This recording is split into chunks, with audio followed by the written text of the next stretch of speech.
महाराष्ट्राचा महासंकल्प यामध्ये आज युवा नेते आणि शिवसेनेचे उद्धव बाळासाहेब ठाकरे पक्षाचे नेते आदित्य ठाकरे आपल्या सोबत आहेत आणि आपण त्यांच्याकडून महाराष्ट्राचा महासंकल्प जाणून घेणार आहोत त्यांच्या नजरेतून. मात्र त्याआधी काही राजकीय प्रश्नही असतील. आदित्यजी, खूप खूप स्वागत तुमचं. गेल्या काही दिवसात आम्ही पाहतो जरा कुठे काही झालं म्हणजे कुठे अतिवृष्टी झाली, कुठे पुतळा पडला किंवा बदलापूरचं प्रकरण असो, कुठेही म्हणजे तुम्ही लगेच ग्राउंडवर पोहोचता, तिथे पाहणी करता, सातत्यानं महाराष्ट्राचा दौरा करता. तुम्हाला महाराष्ट्रामधलं चित्र तुमच्या नजरेतनं नेमकं कसं दिसतं? म्हणजे महाराष्ट्रामध्ये सध्या हवा कोणाची? खरं तर हे गेले काही दिवस नाही तर गेले अनेक वर्ष आम्ही करत आलेलो आहोत. मग मला आठवतं जेव्हा मी नुकताच राजकारणात आलो होतो 2010-11 साली असेल, तेव्हा त्या साली दुष्काळ होता. जव्हार मोखाड्यात असेल, मराठवाड्यात असेल. त्याच्यात 2012, 13, 14, 15, 16 जेव्हा जेव्हा दुष्काळ आला महाराष्ट्रात तिथे आम्ही गेलेलो आहे. काही घडलं तिथे असेल. त्यानंतर 17पासून साधारणपणे अनेक जिल्ह्यांमध्ये अतिवृष्टी सुरू झाली. आता ह्या 2-3 वर्षात आम्ही पाहतोय तर दुष्काळ पण येतो साधारण जून-जुलैपर्यंत आणि मग ढगफुटी पण होते. आणि जिथे जिथे असं काही घडतं तिथे शिवसेना उद्धव बाळासाहेब ठाकरे पक्ष नेहमीच तिथे पोचत असतो, मदतीला पोचत असतो. हे गेले 2-3 दौरे थोडे गाजले कारण भाजपमधले आमचे काही मित्र आहेत, त्यांना वाटत होतं की आदित्यचा दौरा जरा गाजवावा, थोडा हंगामा करू म्हणजे दौरा गाजेल, म्हणून ते आले तिथे. काय की हे जरी असलं तरी एक महत्त्वाचं आहे, आज आपल्या राज्यात जी घटनाबाह्य राजवट आपल्या डोक्यावर बसवलेली आहे, अवकाळी सरकार जे बसलेलं आहे, ते खरोखर जमिनीवर आहे का? त्यांचे पाय जमिनीवर आहेत का? खरोखर ते महाराष्ट्रातून चालतं का? महाराष्ट्राच्या हितासाठी चालतं का? हा विचार करणं गरजेचं आहे. म्हणजे आपण कुठचंही क्षेत्र घ्या, ते क्षेत्र कोलमडलेलं दिसतं. सगळ्यात साधं म्हणजे आता गृह खातं जरी घेतलं आपण, काल बदलापूरमध्ये गोळीबार झाला आहे. 2 आठवड्यापूर्वी म्हणजे 12 दिवसापूर्वी ती बदलापूरची घटना घडली. FIR घेतली नव्हती. त्याच्यात वामन म्हात्रे नावाचे एक तिकडचे नेते आहेत, त्यांनी सांगितलं तुझंच काय रेप झालं आहे का? तू अशी का प्रश्न विचारतायत? त्या पत्रकारावर FIR घेतली पण वामन म्हात्रेला अटक नाही झाली. महाराजांचा पुतळा पडला. ह्या सगळ्या ज्या घटना आहेत त्याच होत असताना एका बाजूला आपण पाहतोय सरकार आपल्या धुंदीत मस्त आहे, त्यांचे इव्हेंट्स चालू आहेत, होर्डिंगबाजी चालू आहे, होर्डिंग्सवर खर्च चालू आहे. दुसऱ्या बाजूला बेरोजगारी वाढत चाललेली आहे. आत्ता जर आपण पाहिलं तर BMCच्या लिपिक भरतीची परीक्षेची तो प्रश्न आहे. MPSCसाठी जी मुलं होती ती आंदोलनं बसलेली. हे सगळे प्रश्न एकंदर महाराष्ट्रात गेल्या 2 वर्षात सरकार आहे की नाही हे आता चित्र दिसायला लागलेलं आहे. तुम्ही म्हणता की महाराष्ट्रातलं सरकार नेमकं चालतं कुठून? पाय जमिनीवर आहेत का? तुम्हाला असं वाटतं की महाराष्ट्राचा कारभार दिल्लीमधून चालतो? गुजरातमधून. म्हणजे मोदी शहांच्या इशाऱ्यावर इथलं सरकार चालतं असं तुम्हाला वाटतं? आता त्यांच्यात कोण इशारा देतं, हे कुठचा इशारा घेतात, काय समजतात, कोण डोळा मारतं, कोण ते समजून घेतं ते आम्हाला कळत नाही. पण एक नक्की आहे बघा, गुजरातची काही वैर नाही. आमच्या वेळीही केंद्रात सरकार भाजपचं होतं, आत्ताही केंद्रात सरकार भाजपचं. उलटा ह्यांच्या पहिल्या 1.5 वर्षामध्ये तर बहुमताचं सरकार पण होतं. एवढी सगळी महाशक्ती असून त्यांच्या मागे ज्यांनी सरकार पाडलं, ज्या भाजपने आमचं सरकार पाडलं, त्या भाजपाने महाराष्ट्रात गेले 8.5 वर्ष राज्य केलेलं आहे. केंद्रात 10 वर्ष बहुमताचं राज्य केलेलं आहे. आणि हे सगळं होऊनही आज महाराष्ट्राचे हे जे हाल झालेले आहेत त्याला जबाबदार म्हणजे भाजपच आहे. साधं उदाहरण घ्या, गडकरी साहेबांनी आत्ता परवाकडे कुठेतरी स्टेटमेंट केलं की जगात काही फुकट असलं तर तिथे भारतीय नागरिक पहिले येतात. हा आपल्या भारताचा पहिलं तर अपमान आहे. दुसरी गोष्ट म्हणजे तेच गडकरी साहेब जे यूट्यूबवर खूप वेळा भाषणं देतात आणि सांगतात की मी 5 किलोमीटर 5 मिनिटात बांधतो आणि मी एवढे पूल बांधले, तसं केलं. मुंबई गोवा हायवे गेले 10 वर्ष आमचे चाकरमानी इथून मुंबईहून गोव्याला जातात, कोकणात जातात आणि त्या हायवेवरनं आपण पाहतो एवढे खड्डे, एवढे रस्ते बेकार आहेत. कॉन्ट्रॅक्टर कोणाचा मित्र आहे? कोणाला कॉन्ट्रॅक्ट दिलं होतं? मुंबई नाशिक हायवे घ्या, मुंबई अहमदाबाद हायवे घ्या. आणि प्रश्न हाच उपस्थित होतो की रस्त्यांपासून जी गोष्ट सुरुवात होते ती आपल्या कायदा सुव्यवस्थेपर्यंत, म्हणजे पुण्यात तर एका APIवर हल्ला झाला होता. तर हे सगळं जे होत आहे भाजप ह्याच्या मागे कारणीभूत आहे. तसंच जर पाहिलं तर गुजरातचं मी उदाहरण याच्यासाठी देतो कारण सगळे जे उद्योग आहेत, केंद्रात तुमचं बहुमताचं सरकार होतं. आता चला NDA सरकार स्वतःला मानता तुम्ही, तरी देखील पहिले 5-6 मंत्री काय बदललेले नाही आहेत. ते होऊनही महाराष्ट्रात आमचं सरकार पाडूनही महाराष्ट्रात तुम्ही जे जनतेला हवं तसं राज्य का नाही करू शकत? पण ते म्हणतात म्हणजे भाजप असं म्हणते की तुम्ही सगळ्या गोष्टीमध्ये राजकारण करता. अगदी महाराजांचा पुतळा पडला त्यातही तुम्ही राजकारण. क्रिकेटमध्ये राजकारण कोणी आणलं? क्रिकेटचे जे BCCIचे जे सेक्रेटरी होते किंवा आता सगळं जे काय, आम्ही राजकीय नेते किंवा राजकीय मंडळी जी असतो, आम्ही समाजात जे काही चाललं असतं तो आवाज बुलंद करण्याचा प्रयत्न करत असतो. राजकीय प्रश्न असतील किंवा अराजकीय प्रश्न असतील, समाजातले ते प्रश्न आहेत आणि जर ते आम्ही विचारले तर राजकीय होतात. स्वतः कुठचीही घटना कुठेही जाऊन राजकीय करतात. एवढं काय, जेव्हा आम्ही कोविडच्या काळात काही निर्बंध लावलेले लोकांचे जीव वाचवायला, तेव्हा ह्यांनी ते पण राजकीय केले. म्हणजे जगात जर एकमेव पक्ष असा असेल ज्यांनी कोविडच्या काळात राजकारण केलं जगात, त्या पक्षाचं नाव भाजप आहे. सरकार पाडणं असेल, मध्य प्रदेशमधलं सरकार पाडलं कोणी होतं कोविडच्या काळात? कोविडचा सगळा प्रादुर्भाव वाढत असताना राजकारण मग मंदिरांच्या बाहेर असो किंवा ऑफिसेसच्या बाहेर असो कोणी केलं होतं? भाजपने केलेलं. कदाचित त्यांना ती पदवी दिली पाहिजे की जगात एकमेव पक्ष कोविडच्या काळात राजकारण करणारा म्हणजे भाजप. राजकोट किल्ल्यावर तुम्हाला आम्ही पाहिलं, तुम्ही अगदी म्हणजे राणींचं तिथे आंदोलन सुरू असताना तुम्ही अगदी शांत होतात, तिथे शांत बसून होतात. राणे असं म्हणाले की मी त्यांना जाऊ दिलं म्हणून ते 2 तासांनी बाहेर पडले. काही काही लोकांना उत्तरं द्यायची नसतात, कारण जनता त्यांना उत्तर देत असते आणि काय आपण त्यांच्या तोंडी लागलं की आपली पातळी तेवढी खालती जाते. म्हणून मी त्यांना उत्तर देतच नाही. त्यांना गेले 16-17 वर्ष पगार आमच्यावरच बोलायला मिळतं वेगळ्या वेगळ्या पक्षाकडून. तर ठीक आहे, त्यांचं चालू राहू दे इन्कम. आज फडणवीस आले होते, तेही असं म्हणाले की त्यांच्या पायाखालची वाळू सरकली आहे आणि म्हणून ते सगळ्या गोष्टींमध्ये राजकारण करतायत. पुतळा नेवीचा होता. त्यांच्या की कोणाच्या सरकली पाय? फडणवीस साहेबांच्या पायाखालची वाळू ते सरकली ते बोलतात? विरोधकांच्या पायाखालची अच्छा, वाळू अच्छा. सरकली असं म्हणायचं. अच्छा, थेटपणे त्यांनी म्हटलं उद्धव ठाकरेंच्या पायाखालची वाळू सरकली आहे. ठीक आहे. आज त्यांना एक पत्र लिहायला लागले त्या BMC कमिशनरना. मुळात पत्र लिहिण्याची गरज काय होती? ती अटी कमी करण्यासाठी तुम्ही हाफ DCM आदेश द्या, पण नगरविकास खातं त्यांचं ऐकणार आहे का? हा एक विषय राहतो ना. आणि चला, आमच्यावर टीका करताना करा, आम्हाला शिव्या देता करा, आम्हाला संपवायचा प्रयत्न करताय करून दाखवा. बदलापूरची जेव्हा घटना घडली तेव्हा आपण कुठे होतात गृहमंत्री महोदय? जेव्हा पोलिसांवर हमला होतो तेव्हा आपण कुठे आहात गृहमंत्री महोदय? जेव्हा पोलीस हाऊसिंगचा विषय उपस्थित होतो तेव्हा आपण कुठे असतं गृहमंत्री महोदय? जेव्हा अनेक ह्या सगळ्या गोष्टी आपल्या डोळ्यासमोर घडत आहेत, आपल्याकडून एखादं स्टेटमेंट का नाही येत गृहमंत्री महोदय? वामन म्हात्रे नाटक का नाही झाली गृहमंत्री महोदय? आपटे नाटक करायला एवढी वेळ का लागली गृहमंत्री महोदय? हे सगळे प्रश्न आहेतच. पक्ष फोडायचं जी बदल्याची भावना होती की मी फोडले 2 पक्ष आणि मी बदला घेतला, ही बदल्याची भावना आमच्यात बिलकुल नाही आहे. बदलाव आणायचा आहे, बदल आणायचा आहे, पण बदला आम्ही मनात ठेवत नाही. सिलेक्टिव्ह आहात तुम्ही असं ते म्हणतात. म्हणजे तुम्ही बदलापूरवर बोलता, मात्र नक्कीच आम्ही कोलकातावर सिलेक्ट बोलत करतो. नाही. आम्हाला काय योग्य आणि काय अयोग्य ह्याच्यात फरक कळतो आणि म्हणून आम्ही महाविकास आघाडी सिलेक्ट केली आणि महायुतीपासून लांब गेलो. बदलापूर प्रकरणामध्ये जे आंदोलन झालं त्यांचं असं म्हणणं आहे की पॉलिटिकली मोटिवेटेड होतं हे आंदोलन. लाडकी बहीणचं फलक दिसत हाच प्रॉब्लेम आहे. बघा काय होतं मला सांगा, बदलापूरमध्ये जे रस्त्यावर आले, आपण पण रिपोर्टिंग करत होतात, आपल्याकडे लाईव्ह रिपोर्ट्स येत होते. मला आपण सांगा तिथे कुठचंही राजकीय चिन्ह, पक्ष, बॅनर, होर्डिंग कोण दिसलं?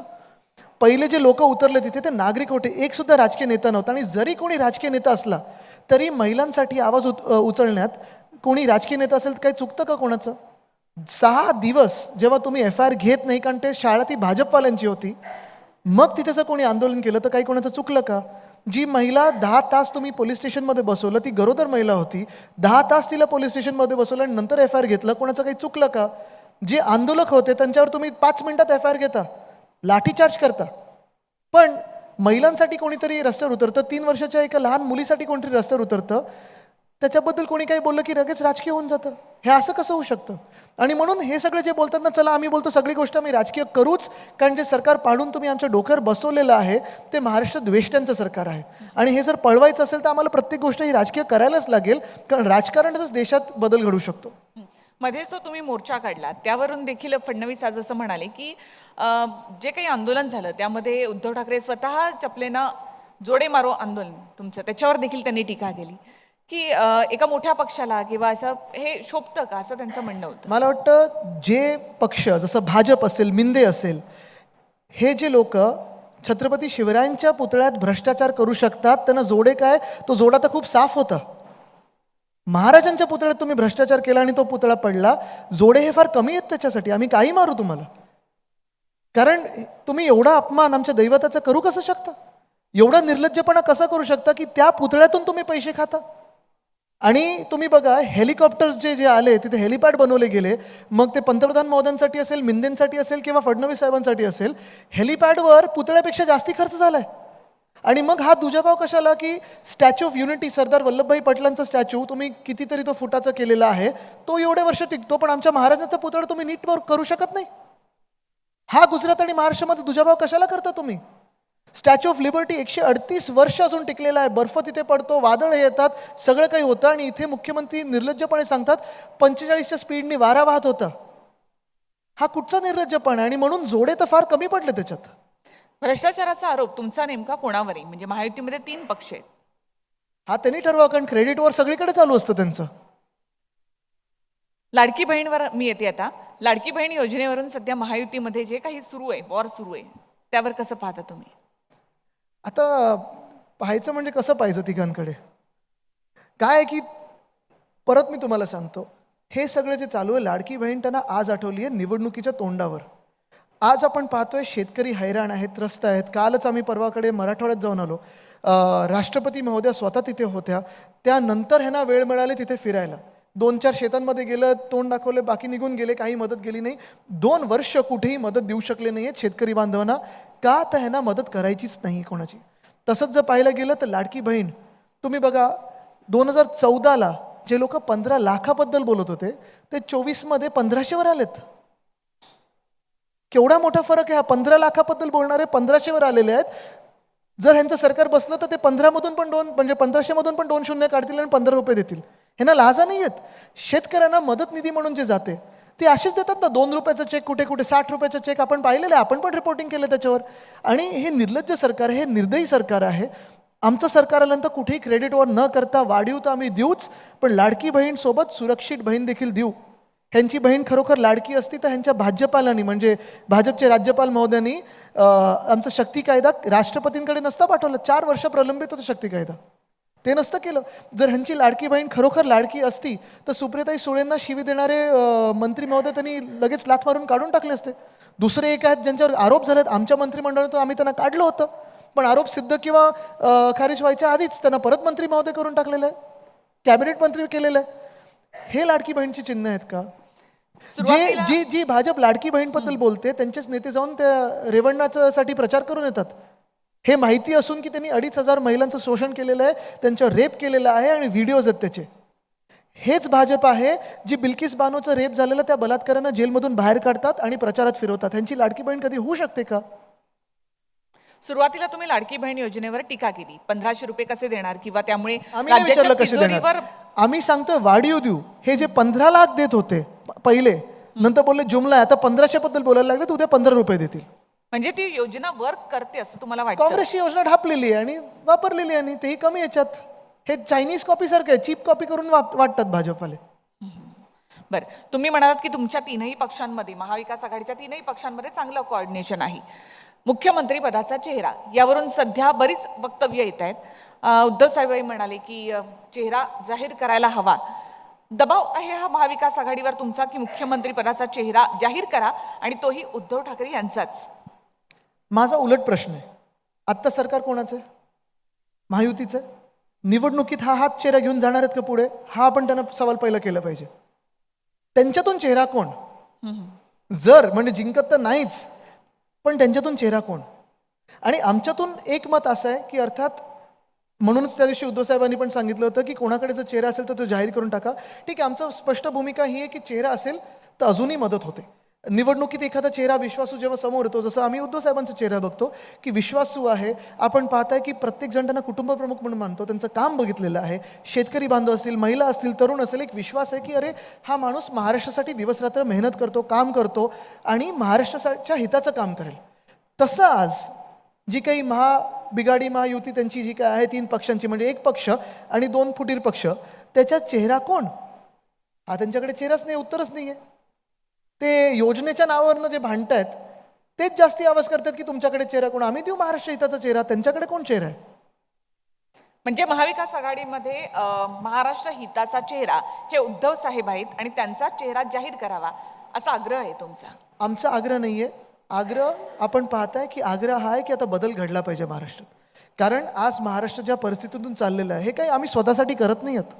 आम्ही बिलकुल स्वतःसाठी करत नाही आहोत. आम्ही वेगळ्या गोष्टी करू शकलो असतो हे सरकार पाडल्यानंतर. आम्ही लढत आहोत ते महाराष्ट्रासाठी लढत आहोत. आज जी परिस्थिती महाराष्ट्राची झालेली आहे त्याच्या विरुद्ध आम्ही लढत आहोत, ते बदलण्यासाठी आम्ही लढत आहोत. आणि आम्ही हेच सांगतोय, आज सगळ्यात मोठं आव्हान आपल्याला महाराष्ट्र म्हणून आहे. भाजप जे आपल्याला लुटत आहे, जे महाराष्ट्र द्वेष्ट भाजप आहे ते आहे. मिंदे हे निमित्त आहे. मिंदे काय कुठे उडी मारून जातील, ते बाद झाल्यानंतर कुठे जातील आपल्याला माहिती नाही. तर जेव्हा सुप्रीम कोर्टाचा निकाल लागेल, कधी लागेल तो लागेल, अजून काही लागण्याचे चिन्ह दिसत नाही, पण जेव्हा लागेल तेव्हा आपण पाहाल की हे ज्यांनी गद्दारी केलेली आहे, जी निर्लज्जपणे त्यांनी गद्दारी केली, ते बाद होतील. पवार साहेब असं म्हणाले की ज्याच्या जागा जास्त येतील त्याचाच मुख्यमंत्री बनेल. या सगळ्या नाना अंतर्गत पटोलेंनी चर्चा सुद्धा होतील ना. दुजोरा मला दिला. तुम्हाला अजूनही सांगतो, ही प्राथमिक चर्चा आहे. अजूनही अंतर्गत चर्चेमध्ये तुम्हाला अशाही बातम्या मिळतील की खेचाताणी झाली, एखाद्या सीटवरनं जास्तीच ताणलं गेलं, आणि हे व्हायला पण पाहिजे. कारण जर तुमच्याकडे एखाद्या सीटवर ताकद नसेल तर तुम्ही ती सीट मागणार नाही. मग युतीमध्ये राहून काय उपयोग आहे? तिन्ही पक्षांची जर ताकद असेल तर तुम्ही ती सीट मागाल, खेचाताणी होईल, आणि नंतर सीट मिळाल्यानंतर ती सीट तुम्ही जिंकून काढून देऊ शकता. ही ताकद तिन्ही पक्षाची असायला पाहिजे. आजच देवेंद्र फडणवीस असं म्हणाले की पवारांच्या मनामध्ये 3 नावं निश्चित आहेत, मात्र त्या 3 नावांमध्ये उद्धव ठाकरे यांचं नाव नाही. फडणवीस साहेब पण नाही आहेत.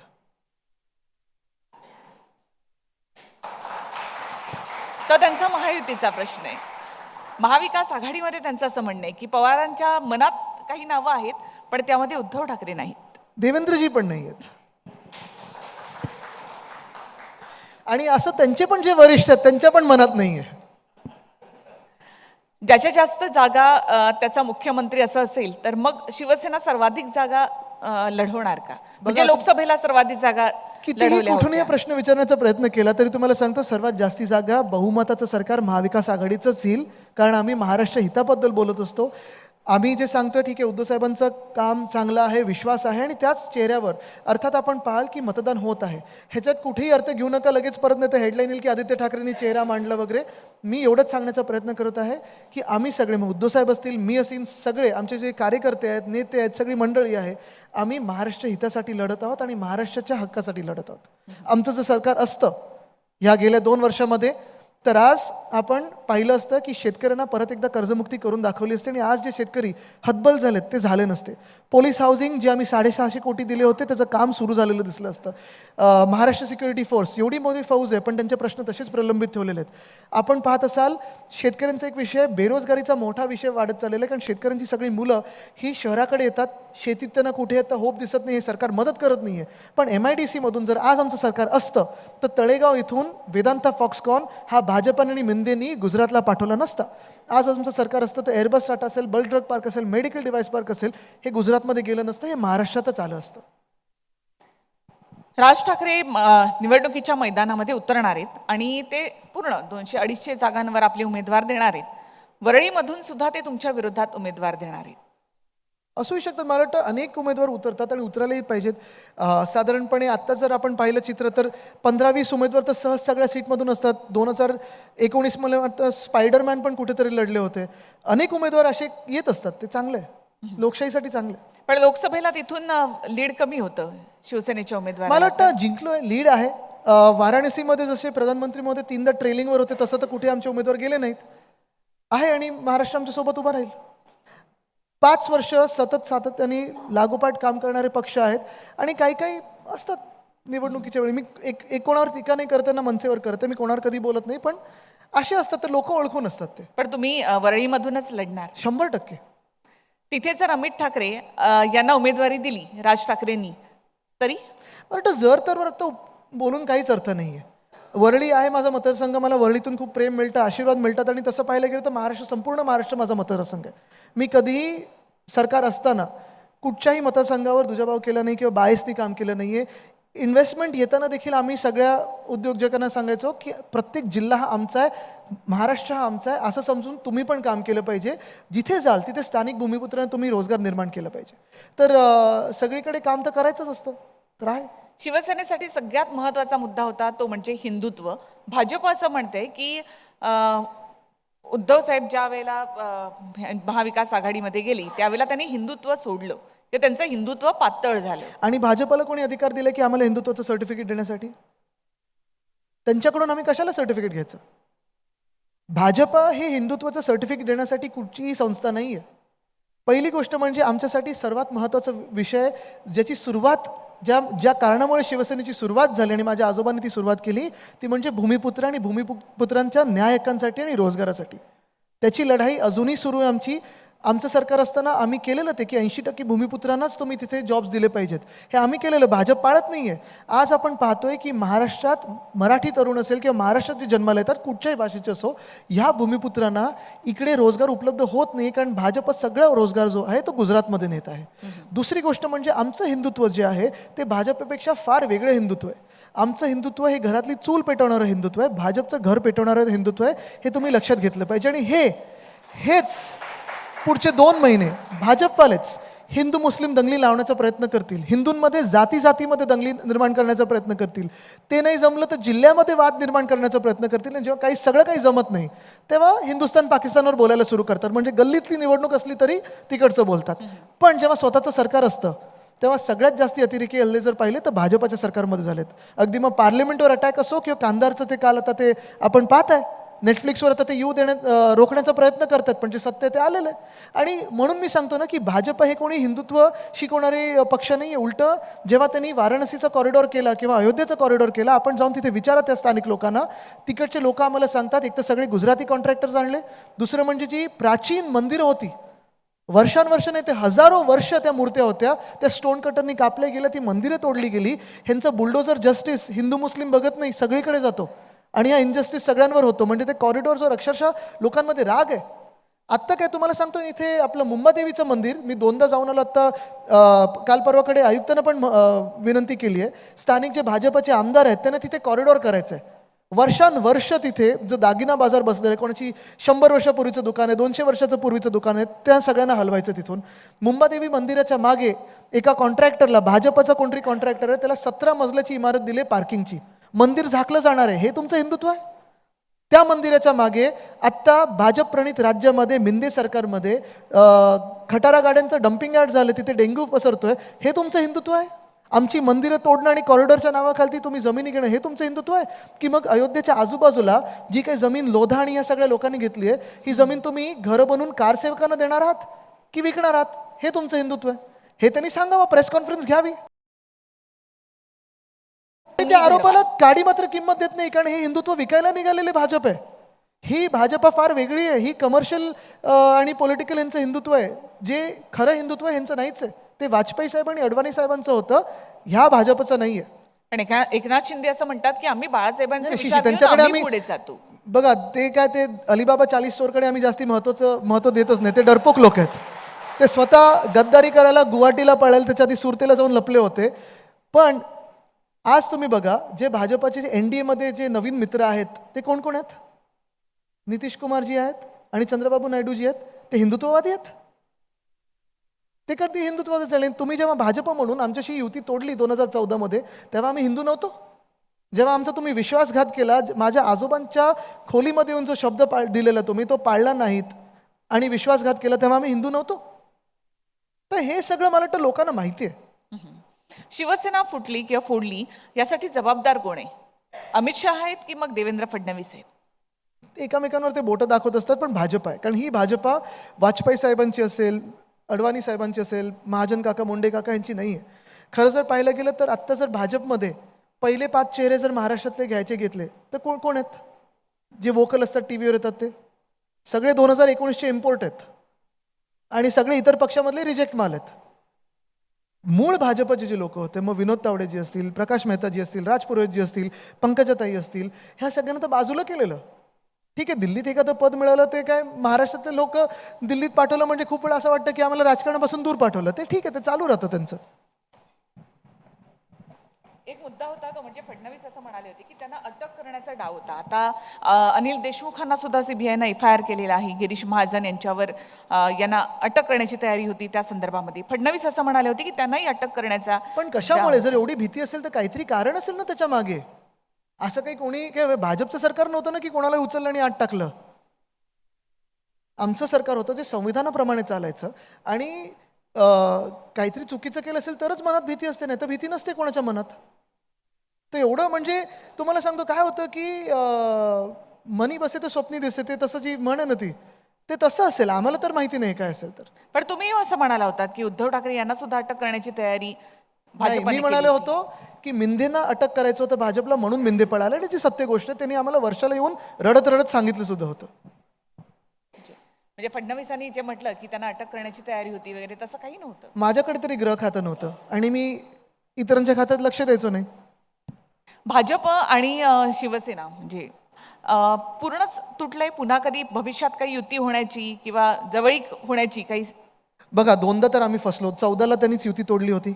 खडसे साहेबांनी प्रेस कॉन्फरन्स घेऊन सांगितलं तो सगळा कसा वेळ होता आणि काय नक्की त्यांना करायला लावलं, कोणी फोन केला, वरिष्ठांनी फोन केला, इकडच्या लोकांनी फोन केला. हे सगळं जरी होतं तरी किती वेळा फसायचं. आणि जी लोक धर्माच्या नावावर दुसऱ्यांची घरं जाळतात, लोकांना जाळू शकतात, लोकांना मारू शकतात, मूळ मुद्दा हाच राहतो मग की तुम्ही विकास का, आता शाश्वत विकास ह्या कॉन्फरन्सचं नाव आहे. मला तुम्ही सांगा, 10 वर्षामध्ये ह्या देशात एक तरी गोष्ट अशी झाली आहे ज्याच्यात आपण शाश्वत विकास बघू शकतो, सस्टेनेबल डेव्हलपमेंट बघू शकतो. मला एक तरी सांगा. ना स्वतःच्या पक्षाची सस्टेनेबल डेव्हलपमेंट केली भाजपनी, ना कुठच्या देशाची केली. स्मार्ट सिटी प्रोग्रामचं काय झालं? बंद झालं स्मार्ट सिटी. पुणे मागच्या आठवड्यात स्मार्ट सिटीमधून बाहेर पडलं. स्वच्छ भारतचं काय झालं? डिमॉनिटायझेशनचं काय झालं? जीएसटीचं काय झालं? आधारचं काय झालं? एक सुद्धा कार्यक्रम जो त्यांनी 14 मध्ये जुमला म्हणून सांगितला होता, एक सुद्धा राबवला नाही. आणि मग अशा परिस्थितीमध्ये जी भाजपा देशाला संपायला निघालेली आहे, महाराष्ट्राला संपायला निघाली आहे, महाराष्ट्र द्वेष्टे आहेत, जी भाजपा महाराजांच्या पुतळ्यात गैरव्यवहार करू शकते आणि एखाद्या अशा व्यक्तीला देऊ शकते ज्याला काही एक्सपिरियन्सच नाही आहे, अशा भाजपबरोबर कसं आम्ही जाऊ शकतो? आणि नकली संतांबरोबर ते तरी युती करणार का? तेच म्हणाले होते नकली संतान. पवार साहेबांना भटकती आत्मा बोललेले, तर मग कोणाबरोबर युती करणार नक्की? मगाशी जे म्हटलं होतं मी की मुस्लिम वोट जे आहे ते शिवसेनेकडे जास्त वळले लोकसभेच्या निवडणुकांमध्ये. राज ठाकरे असं म्हणाले की असं काही नाही, मोदी आणि शहांना विरोध म्हणून ही मतं तिथे गेली. आता विधानसभेत तसं होईल असं नाही. तुम्हाला काय वाटतं? मला काही वाटत नाही. मला एकतर भारताच्या कुठच्याही नागरिकांनी, कुठच्याही धर्माचे असो, कुठच्याही जातीचे असो, कुठच्याही प्रांताचे असो, जे पक्ष त्यांना आपले वाटतात, जे पक्ष त्यांना वाटतात की ठीक आहे, देश हिताचं काहीतरी बोलतोय, राज्याच्या हिताचं बोलतोय, त्या गावाचं असेल किंवा त्या समाजाचं असेल किंवा त्या शहराचं असेल, त्या हिताचं बोलतोय, त्यांनी त्यांना मतदान करावं. तो त्यांचा अधिकार आहेच. आणि आपण पाहिलं असेल, मुस्लिम मतं असतील किंवा ख्रिश्चन मतं असतील, बौद्ध मतं असतील, ही सगळी मतं उद्धव साहेबांकडे एवढ्यासाठीच वळली कारण आम्ही हिंदुत्व आमचं जे खरं आहे ते दाखवलं. हिंदुत्व न सोडता आमचं हिंदुत्व हे सगळ्यांना सामावून कसं घेतं आणि सगळ्यांना सोबत कसं नेतं, म्हणजे सबका साथ सबका विकास जी त्यांची लाईन होती, ते खरं जे आम्ही करत आहोत. आमच्या 2.5 वर्षाच्या कार्यकाळामध्ये कुठेही जातीय किंवा धार्मिक किंवा कुठेही सामाजिक वाद निर्माण न करता राज्याला पुढे कसं न्यायचं, जे खरे विषय आहेत राज्याचे, त्याच्यावर कसं फोकस करायचं, हे उद्धव साहेबांनी दाखवलं. आणि जर कोणाला ते आवडत असतील तर गैर काय त्याच्यात? पण मग भाजप तुम्हाला जनाब उद्धव साहेब वगैरे असं असं म्हणते. त्यांचे किती फोटोज आहेत आणि त्यांच्यासारखे आम्ही हिपोक्रेट्स नाही आहोत की फोटो काढायचा आणि मग दुसरं काहीतरी करायचं. मुख्य गोष्ट अशी आहे, आपण पाहत असाल, आम्ही नवाज शरीफ यांचा केक कापून नाही आलो. आम्ही इकडच्याच आमच्याच देशातल्या मुस्लिम बांधव असतील किंवा कुठच्याही धर्माच्या लोकांबरोबर बोलतो. नवाज शरीफ ज्यांनी आमच्या देशावर हमला केला होता त्यांचा केक कापून आम्ही कधीही आमच्या देशात परत आलो नाही होत आणि गरज पण पडली नाही आम्हाला. मिठी मारायची पण गरज पडली नाही त्यांना. असा उद्धव साहेबांचा एक फोटो दाखवा नवाज शरीफला मिठी मारताना. म्हणजे पुढच्या निवडणुकांमध्ये हा मुद्दा नसेल. म्हणजे आपण जर नसायला पाहिलं- पाहिजे. तुम्ही मला सांगा, 2024 मध्ये अजूनही जर भाजप धार्मिक वाद आणि सामाजिक वादात जात असेल आणि तेढ निर्माण करत असेल, कुठच्या जगात तुम्ही जगताय? आज आमच्या तरुणांना इथे, तरुणींना इथे रोजगार पाहिजे, नोकऱ्या पाहिजेत. आज महाराष्ट्रात आपण पाहतोय शेतकरी आत्महत्या वाढत चाललेल्या आहेत. 10 वर्ष भाजपचं राज्य आहे. बेसिक सोयी सुविधा जे नॅशनल हायवे अथॉरिटी ऑफ इंडियाकडून मिळाल्या पाहिजेत, रस्त्यांच्या, मुंबई गोवा असेल, मुंबई अहमदाबाद असेल, मुंबई नाशिक महामार्ग असेल, ते मिळत नाहीत आम्हाला. आज परवा आम्ही पाहिलं, शेतकऱ्यांना मदत पाहिजे, सांगतात साहेब ते पीक विम्याची हेल्पलाईन चालत नाही आहे. तुम्ही तो माणूस जो आत्महत्येच्या एका टोकावर आलेला आहे त्याला जाऊन सांगा तुमचा धर्म काय, विचारा, आणि काय उत्तर मिळेल सांगा मला. आपण कुठच्या जगात राहतो आणि काय करतो, किती वेळ आपण इतिहासात. ठीक आहे, मला माझ्या धर्माचा अभिमान आहे आणि तो असायलाच पाहिजे. माझ्या परिवाराचा असेल, माझ्या प्रांताचा असेल, माझ्या समाजाचा असेल, मला अभिमान असायलाच पाहिजे. पण तो अभिमान मी तुमच्यावर लादू नाही शकत. एकामेकांचा मान सन्मान झाला पाहिजे. पण जर राजकारणी असेल मी, तर राजकीय जीवनात खरं जी कामं आहेत ती व्हायला पाहिजेत आणि त्याच्यावर बोलायला पाहिजे. की मी गेल्या 5 वर्षात किती लोकांना नोकरी देऊ शकलो, गेल्या 5 वर्षात किती लोकांचे जीव वाचू शकलो, किती हॉस्पिटल वाढवलेत, शाळेंमध्ये काय आम्ही बदल आणू शकलोय, रस्त्यांमध्ये काय घडवू शकलोय, फुटपाथ किती चांगले झालेत, गावात किती शाश्वत शेती आम्ही करू शकलोय. क्लायमेट चेंज, वातावरणीय बदल जे होत आहे, आपण पाहतोय की कधी दुष्काळ असतो, कधी अतिवृष्टी असते, कधी गारपीट असते, त्याच्यात मी शेतकऱ्यांना कसं वाचू शकतोय. हे का राजकीय नेत्यांकडून आलं पाहिजे. हे नुसतं भांडणं लावणं हे काही राजकारण नाही आहे. आदित्यजी, मी आधीही तुमची मुलाखत घेतली आहे, पण आता तुम्ही खूप जास्त आक्रमक अभ्यासपूर्ण बोलता. त्या आधी सुद्धा जर आपण पाहिलं राहुल गांधींचंही, राहुल गांधीही आता तेवढ्याच आक्रमकपणे आणि तेवढ्याच अभ्यासपूर्ण देखील बोलता. ही सिमिलरिटी आहे तुमच्यामध्ये. अच्छा, तर ठीक आहे त्याच्यात. थँक्स टू विरोधक. अ, शिवसेनेमध्ये आणि पण तरुण वर्ग. मी त्या निर्लज्ज मंत्र्यांसारखं बोलणार नाही, वाईटातून काहीतरी चांगलं घडू शकतं असं बोलणार नाही.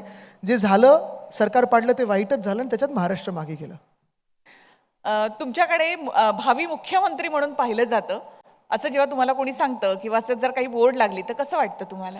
नाही, मी ते इग्नोर करतो, खरं तुम्हाला सांगतो, आणि कधीही माझ्या मनात ठेवत नाही. म्हणजे अगदी हे पण तुम्हाला स्पष्ट सांगतो की अनेकदा आत्ता गेल्या 2-4 महिन्यात आम्ही ऐकतो की अरे महाविकास आघाडीचं सरकार येणार, मग तुमचं कुठचं खातं आमचं. म्हणलं ह्याच्यात जाऊही नका. ग्राउंड झिरोपासून काम करायचं आहे आणि पहिलं सरकार बसवायचं आहे. जे महाराष्ट्र द्वेष त्यांना पळवायचं आहे. आणि म्हणून जेव्हा मी उलटं फोन करून त्यांना सांगतो, अरे बाबा पहिलं ते होर्डिंग उतरवा, कारण हे अशी स्वप्न घेऊन कधीही काही चालत नाही. स्वप्न पाहायला लागतात, पण स्वप्न सगळ्यांसाठी पहा, स्वतःसाठी पाहून काही चालत नाही, काही होत नाही. म्हणून मी जे कोणी लावतं असं त्यांना पहिलं फोन करून सांगतो की ते पहिलं काढा खालती, काही असं नसतं. म्हणजे तुम्हाला पूर्ण खात्री आहे की उद्धव साहेबांच्या नेतृत्वामध्ये पुढचं सरकार येणार? मला वाटतं आपण पाहताय की उद्धव साहेब हे कुटुंबप्रमुख म्हणून पाहिले जातात. उद्धव साहेबांवर सगळ्यांचा विश्वास आहे. आणि इवन हेही तुम्हाला सांगतो, म्हणजे आश्चर्य पण वाटू शकतं, काही काही लोकांना माहिती असेल, अनेक लोक भाजपातले असतील, जे आत्ताच्या भाजपातले आहेत किंवा इतर काही पक्षांमध्ये आहेत, ते पण मला खूप वेळा सांगतात अरे नाही, आणि सगळेच म्हणतात की नाही, उद्धव साहेबांचा जो कार्यकाळ होता मुख्यमंत्री म्हणून आणि राज्याचे प्रमुख म्हणून तो महाराष्ट्रासाठी खरोखर चांगला होता. आणि त्यांना पण हेच वाटतं की कुटुंब प्रमुख म्हणून, एक विश्वासार्थ म्हणून जर आपण पाहिलं तर विश्वासू नेतृत्व हे उद्धव बाळासाहेब ठाकरे हेच आहे. कारण याच्यात उद्धव पण आहे, बाळासाहेब पण आहे आणि ठाकरे पण आहे. खूप खूप धन्यवाद आदित्यजी, धन्यवाद. तुम्ही या ठिकाणी आलात त्याबद्दल.